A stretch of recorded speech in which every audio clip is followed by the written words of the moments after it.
నమస్తే, నేను మీ అన్నపూర్ణ. ఈరోజు మనము దోసల పిండితోటి పునుగులు వేసుకుందామండి. ఇవ్వండి దోసల పిండి అండి, ఒక కప్పు ఉల్లిపాయలు అండి, కొంచెం కొత్తిమీర, ఒక 2 పచ్చిమిరపకాయలు ఇట్లా సన్నగా ముక్కలు పోసి పెట్టానండి. ఇక ఉప్పు, బేకింగ్ సోడా అండి, తినే సోడా కొంచెము, మన సుజీ రవ్వ అండి, మన ఉప్మా రవ్వ అంటాం, సుజీ రవ్వ అంటాం, బొంబాయి రవ్వ అంటాం కదండి, అదండి ఒక 2-3 స్పూన్లు వేసి కలుపుతానండి. ఇప్పుడు ఎట్లా కలుపుతానో చూపిస్తాను. ఇవ్వండి ఉల్లిపాయలు వేసేస్తున్నాను, పచ్చిమిరపకాయలు ఉల్లిపాయలు వేసేసుకోవాలి. ఇదిగోండి కొత్తిమీర సన్నగా తరిగేసి పెట్టాను. మన టేస్ట్ తగ్గట్టు సాల్ట్ వేసుకోండి. ఇవ్వండి కొంచెం బేకింగ్ సోడా అండి, మనం తినే సోడా.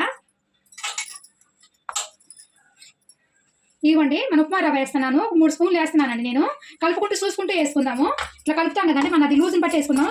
దోసల పిండి అయితే గట్టిగానే తీసుకుంటాం కదా బోండాలు వేసుకోవాలంటే. ఇవ్వండి ఇట్లా కలిపేసేసేయండి, మన ఉప్మా రవ్వ వేసేసి.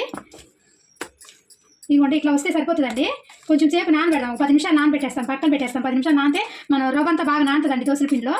తర్వాత నేను వేసి చూపిస్తాను పునుగుల్ని. కాసేపు నానబెడతాను 10 నిమిషాలు.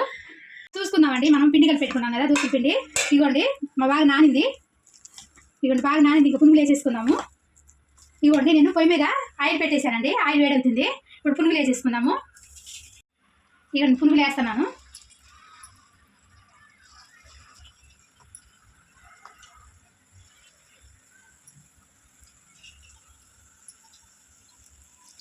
ఇవ్వండి ఇట్లా వేసేసుకోండి, మొత్తము మీకు ఎన్ని కావాలంటే అన్ని వేసేసుకోండి. ఇట్లా వేసేసుకోవడమే. మనం దోసల పిండితో పునుగులు అండి ఇవి.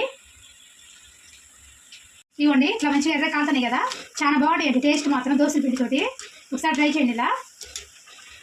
ఇవ్వండి బాగా కాని కదా, ఇప్పుడు తీసేస్తున్నాండి. బాగా ఏగిపోయినాయి బోండాలు.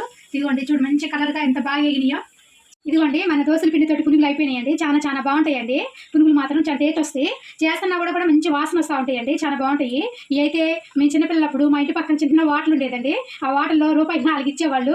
సాయంత్రం 5 అయితే చాలు మా అమ్మ చుట్టూ తిరిగేవాళ్ళం, డబ్బులు అనే వాసనకి. మా అమ్మ ₹1 ఇస్తే, మమ్మీ 4 అక్క చెల్లెమండి, ₹1 ఇస్తే తలా ₹1 తీసుకెళ్ళి బోండా తెచ్చుకునేవాళ్ళం అండి. అప్పుడు చట్నీ ఇచ్చేవాళ్ళు కాదండి బోండాల్లోకి, చిన్నపాయ కారం అండి, ఎల్లిపాయ కారం అంటారు కదా, ఎల్లిపాయ కారం ఇచ్చి చేసేవాళ్ళు. చాలా బాగుంటుంది ఎల్లిపాయ కారం ఈ బోండాల్లోకి, పునుగుల్లోకి. ఒకసారి మీరు కూడా టేస్ట్ చేయండి. ఇట్లా చాలా టేస్ట్ ఉంటుందండి. ఇట్లా చేయండి, చాలా బాగుంటాయి. చూడండి ఎంత బాగున్నాయో. మీకు నచ్చితే చేసుకోండి, లైక్ చేయండి, షేర్ చేయండి. Like, share and subscribe our channel.